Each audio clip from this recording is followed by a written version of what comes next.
bigger than Legion. Midnight is the most played expansion in the last 10 years? Could you guys believe this? Like, just as somebody playing the game, does the game feel more populated? Does it feel like there's a lot of people playing the game? I'll say yes and no. I still feel like Legion felt like there was more people playing it, but I know there are a decent amount. Like, Midnight does feel like a healthy expansion. It does feel like there's people playing the game. It doesn't feel empty by any means. It feels like there's people doing content out there. So, is it really that big? Let's see how Marcelian and Flame are going to break this one down and tell us how Midnight is the biggest expansion in the last 10 years. Damn. How big do you think World of Warcraft really is? Retail, at least. Probably. If I had to guess, how many players are currently playing retail? We know, like, peak World of Warcraft, just retail players was like, I think it was like 12 million in Wrath of the Lich King. What would be the current numbers? I would say probably, if I'm just focused on retail players, maybe six, seven. Six. Oh no, I just did the fucking 6, 7 shit. Well, that's what I think, though. I think it's probably around there. Some people would say 4. I think it did get down to that in like the WoD days, but I think it's up since then. Bigger than you think. Well, the numbers are in, and World of Warcraft Midnight is the most popular expansion since Legion. And that is only because the data that we have doesn't go further back in time for us to compare. Right. Let's not pretend we don't know what's going on.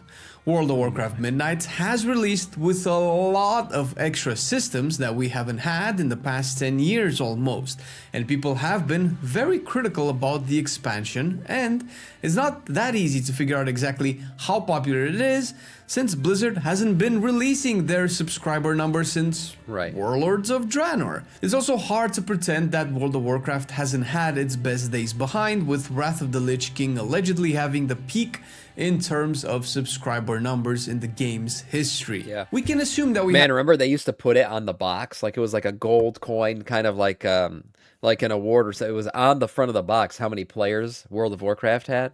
I still have some of those boxes. They're at my parents' house. I have to get them. Haven't had those numbers ever since because we haven't had those numbers being public for a very long time.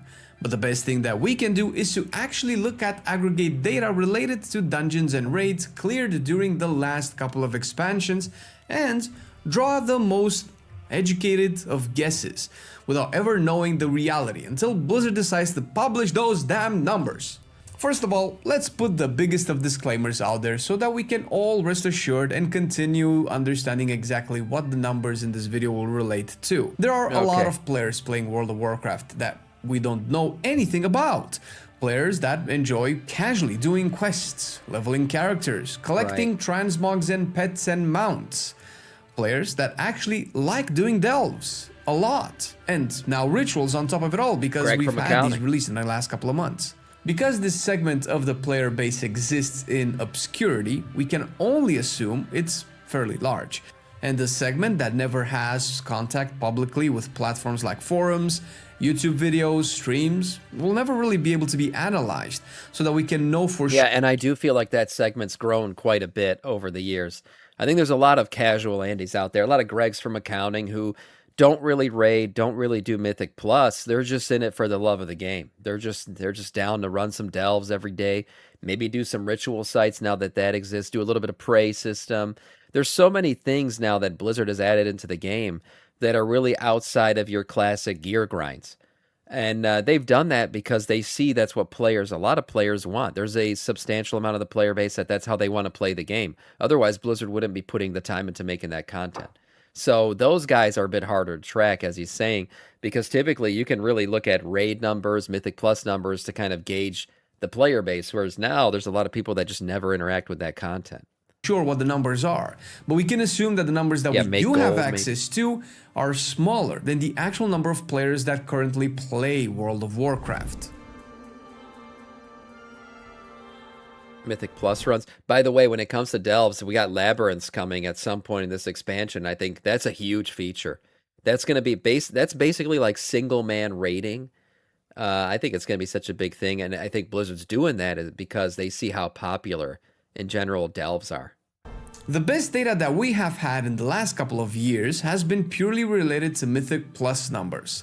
By the way, just to clear the air, all of these numbers come from logs. And if you don't know what logs are, or if you've heard about them and never really understood what they mean, World of Warcraft, and most applications and software these days, logs your activity through that said application. Right. In our case, it logs your dungeons and raid runs, maybe more. And people have been posting these online on websites such as warcraftlogs.com for the purpose of analyzing game data related to different things regarding combat, like spells used, damage done, enemies killed, and so on and so forth. And because of websites such as Warcraft Logs retaining their databases over the years, we have some information about the number of dungeons and raids attempted and cleared, right, from which we can speculate as to how big the player base is compared to other expansions. I will say, like, kind of one caveat to this data, though, if this is what they're using, is the popularity of the season matters too. Like, if things are just easier, which is right now, honestly, the Mythic Plus, entry into Mythic Plus is just easier than it's ever been, I think. You'll have more people doing it, whereas harder seasons, you're going to have less participants. People are just going to not try it. So there is that, if this is the First of all, using. let's look at Legion. Legion introduced Mythic Plus as a concept, and we can probably understand that with it being a new system and all, and people having not yet figured it out, not a lot of people might have engaged with it at the time. Not to mention that in its first inception, things might not have been that smooth. Yeah, it was sketchy as shit. And back in Legion, too, you could just cleave everything, like mass pull shit. Legion, Mythic Plus and Legion saved my WoW life, because I was in law school at this time. Legion was my law school time, and I didn't have time to raid. There was no chance I was going to be able to raid anymore. And the way I kept up with gear was Mythic Plus. It was this new dungeon thing where you could get really good gear through dungeons now. This was the thing that I did. I remember I'd go down to the student auditorium area, and there's a basement down there. I'd get my Wingstop, and then I'd go down to the basement, and I would just grind out Mythic Pluses. It was great. It was perfect for me at that time in my life. Affixes might have been overtuned, specs might have been poorly balanced, etc., leading to discouraging players that would otherwise love to play Mythic Plus. On top of this, we just don't have all of the numbers for Legion because websites such as Radar.io and Warcraft Logs have started logging these a little bit later, or their database is a little bit shorter, again with Mythic Plus being a newer system that initially wasn't supposed to survive the expansion and move on to Battle for Azeroth. As such, the best data that we have for any amount of dungeons cleared in the Legion expansion has been from the 7.3.2 patch, which eventually would end up being 7.3.5. This one has seen a resurgence in players with a peak of over 560,000 dungeon runs. Damn. As an example, to put this a little bit into perspective, the last patch of an expansion, which was Ghosts of Koresh in the War Within, started its season with over 4 million dungeon cleared first week, while week 10 of the same season saw about 1 million dungeon runs, with a big drop-off already having happened since then. Well, to be fair to Legion, when you're looking at these numbers, Mythic Plus has become a pillar of the game now, whereas in Legion it was like a feature. Like, hey, we got this new feature, it's harder dungeons. Now it's like Mythic Plus is really the thing that kicks off a season. Yes, you have a new raid opening, but a lot of people just jump straight into Mythic Plus. That's where the grinds start. The numbers of Legion. Moving on to Battle for Azeroth, Mythic Plus has already set itself in stone as a new system that relates to endgame that people can enjoy, especially people that are not that fond of only raiding. With that being said, Season 1 of BFA started in Week 2 with 1.7 million dungeons done, or at least attempted, with a drop-off to around 600,000 in Week 9. The reason we're looking at Week 9 is because that's kind of where we are right now. We're currently in the Week 10th of the season, probably 11th by the time you are watching this video, but the data for this particular week at the time of recording this video isn't fully out yet, so we're just gonna use Week 9 as a benchmark.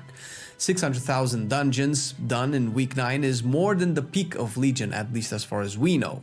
Moving to Shadowlands, the expansion had a very promising start, and let's not kid ourselves, We were all excited about the prospect of going into the afterlife and potentially seeing dead characters that have been a part of the story for so long. Yeah, there was a lot of potential here. There was. And I remember we were excited about maybe seeing old lore characters that have died and all this other shit that was going. Oh my God, the Lich King's in this expansion, maybe? That was always a thing too. And just the lore was so bad. It was just bad. And finally... And then we got stuck in these like horrible, spiky dildo, blacked out zones that just were depressing as shit for a long period of time.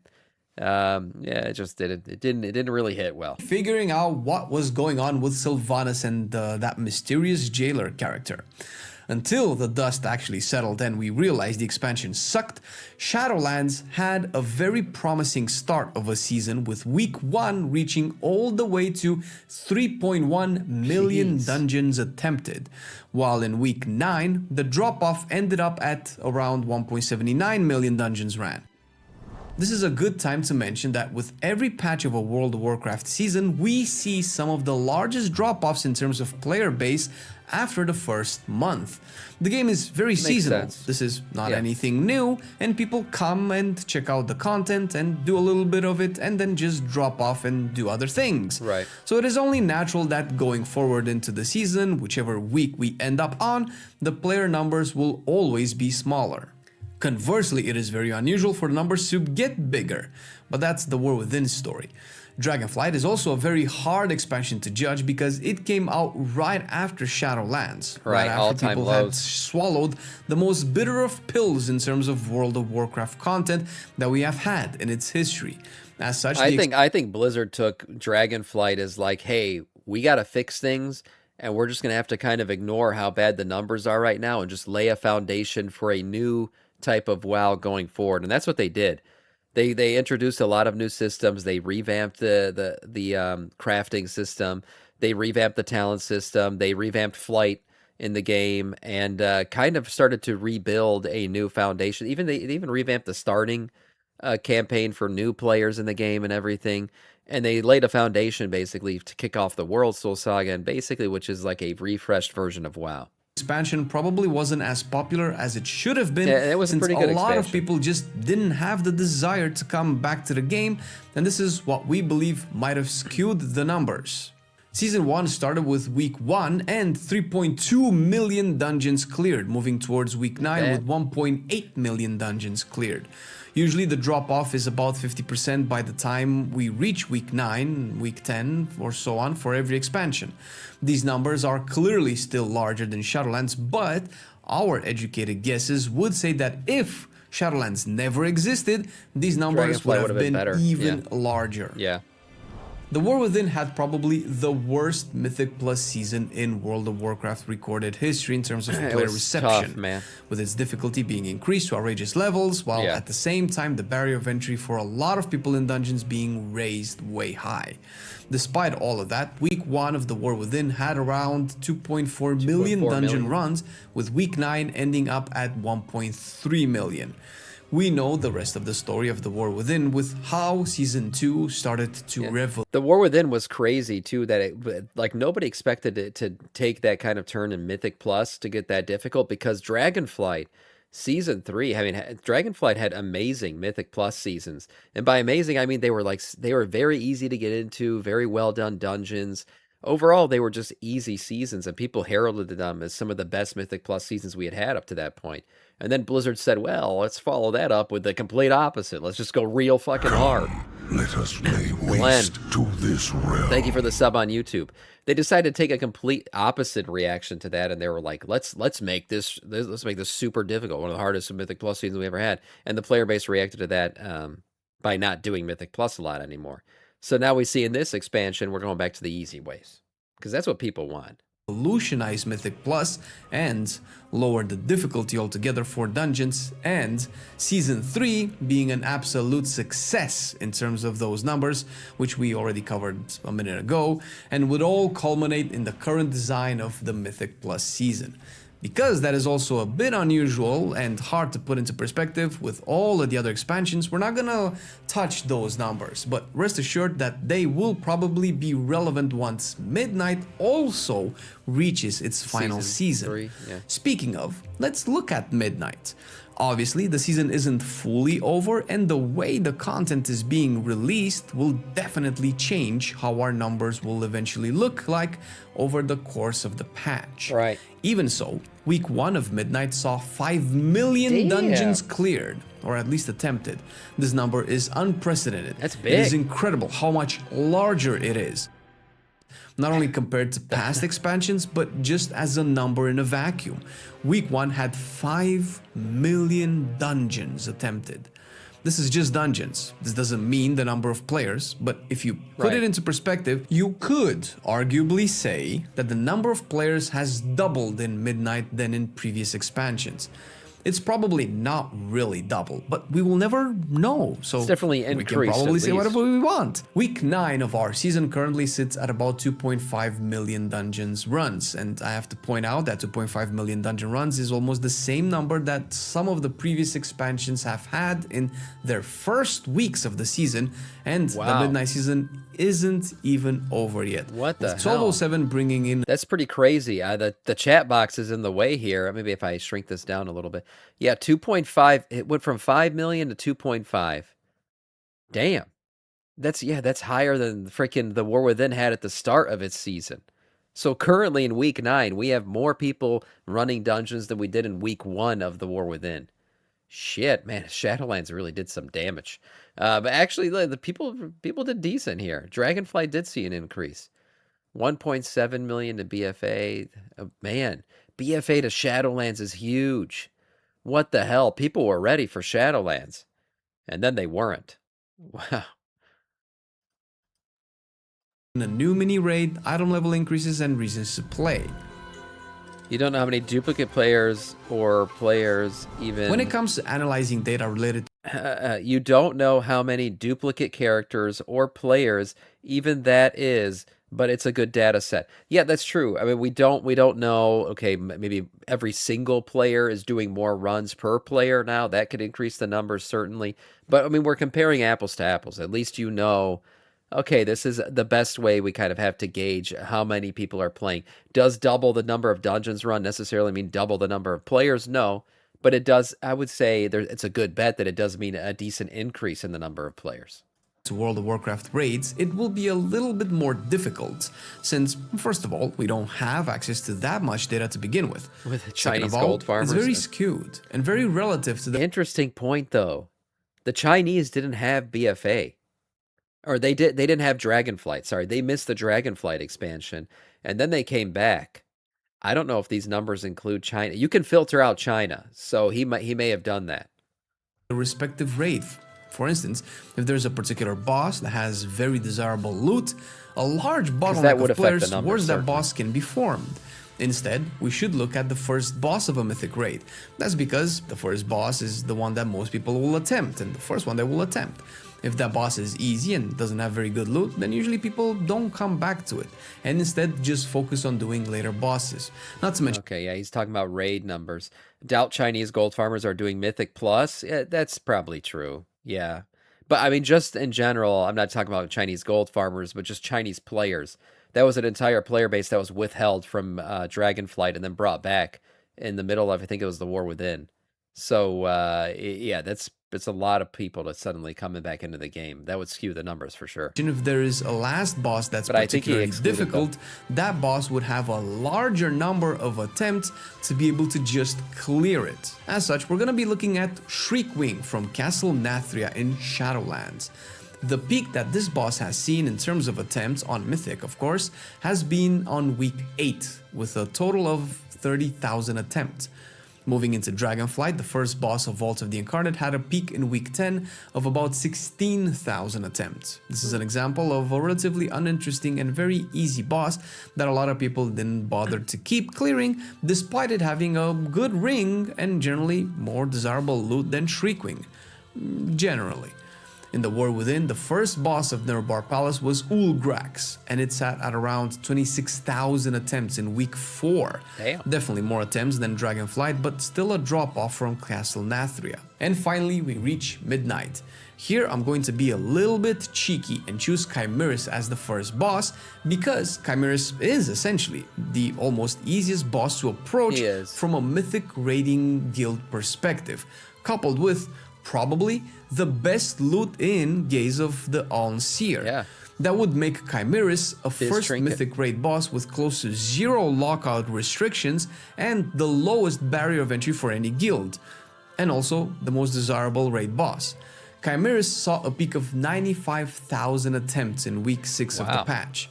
This number is almost triple that of any previous first bosses of a raid, and you might think, but Chimeris isn't the only first boss if we're going to be following that logic. Baloran is also such a boss, so is Imperator. And I'm glad you mentioned that, considering the third raid of this expansion has been released way. Yeah, I agree. The fact that he has a Biz Trinket really does make him a first boss with a Biz Trinket is unusual. None of the other expansions could say that, so I don't know if it's fair, but it looks like he's going to pull up the other numbers. Later into the season than any previous Mythic raid, we can assume that Baloran probably hasn't seen its best days yet. So for week 10 of the season, we have Baloran at about 38,000 attempts. Okay, still This is high. still way more than previous first bosses of any expansion, and if you really want to be fair with all of this, you would add the Baloran attempt on top of Chimeris and on top of Imperator, which are not really relevant to mention anymore since the number is already so ridiculously high. Interesting. We can keep unpacking this discussion in any number of ways until we figure out exactly what is the actual number of players, but we can probably all agree that the number is way higher than in previous expansions. And not only is it higher... Yeah, the thing is, it's not like, oh, it's a little bit higher, because that could be accounted for. Well, maybe just the people who are playing more. They're just doing more attempts. But it's like double. So it has to be that there's more players. Seems to have doubled, maybe even tripled compared to past expansions. And we're only halfway through Season 1. This is an incredible feat that Midnight has done and will continuously do, and a lot of it has to do with the way that the content has been released. I'd be interested, since we're getting a basically mid-season new boss. I wonder how many attempts Sporefall is going to see. That'll be an interesting health check mid-expansion. Or, yeah, mid-expansion, basically. The cadence is something that we haven't had before, and this is very interesting because a lot of people have been complaining that there's too much content right now. Although that might be true, the amount of content is indeed higher, and that kind of devalues individual activities that you can undertake when it comes to your World of Warcraft gameplay.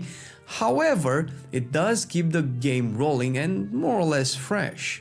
The introduction of the 1205 system of course to upgrade your gear and to roll for new items has definitely flooded the game with new desire for players to actually engage with the content. And the 1207 upcoming patch that's just around the corner will once again add new things for players to do in terms of character progression and overall RPG grinding. And of course, this is not all. We already have the world map released earlier this year, and in this world map we already know that Season 2 will also feature at least 2 raids that we will be able to play in. Yeah, they'll probably talk about it. All of this to say that World of Warcraft is drastically changing.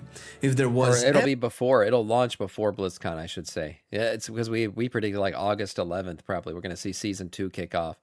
But we'll probably get maybe a preview for the final season and the last tie-in. That's what I'm expecting at BlizzCon. Not to mention Classic Plus, of course. Ever a time to call World of Warcraft 2.0, it would probably be around this time. What do you think?